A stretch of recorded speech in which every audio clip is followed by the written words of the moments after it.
माता सीता के जन्म को लेकर कई कहानियां प्रचलित हैं। कोई कुछ कहानी सुनता है तो कोई कुछ।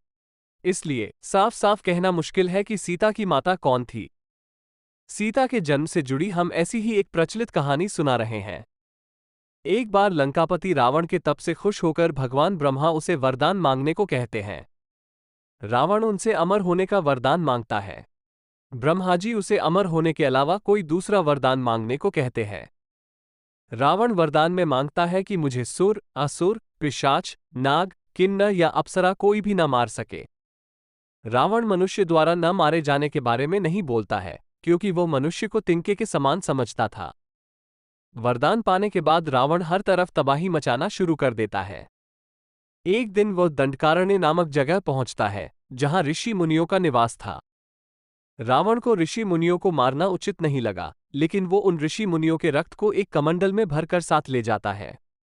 वह कमंडल गृष्मद ऋषि का था, जो पुत्री की लालसा में माता लक्ष्मी से प्रार्थना करते थे कि वो उनके घर पुत्री के रूप में जन्म ले। इसके लिए गृष्मद ऋषि रोजाना पूजा पाठ के दौरान पवित्र मंत्र पढ़कर दूध की कुछ बूंदें कमंडल में डाला करते थे, जिसमें रावण रक्त भरकर अपने साथ ले गया था। रावण कमंडल को लंका ले गया और वो पहुंचकर कमंडल अपनी पत्नी मंदोदरी को देकर कहता है, यह विषैले रक्त से भरा है, इसे संभाल कर रखना और किसी को मत देना। कुछ दिन बाद विहार के लिए रावण किसी पर्वत पर चला जाता है। मंदोदरी को इस तरह रावण का जाना अच्छा नहीं लगता है। वो मृत्यु प्राप्त करने के लिए कमंडल में भरे विष का पान कर लेती है। कमंडल के रक्त को पीने के कुछ समय बाद मंदोदरी गर्भवती हो जाती है। गर्भवती होने के बाद मंदोदरी घबरा जाती है कि महल में मौजूद अन्य लोग उसके बारे में क्या सोचेंगे। फिर मंदोदरी तीर्थ यात्रा का नाम लेकर कुरुक्षेत्र चली जाती है। वहां मंदोदरी एक बच्ची को जन्म देती है, लेकिन लोक लाज के चलते वो उसे एक कलश में रखकर जमीन में दफना देती है।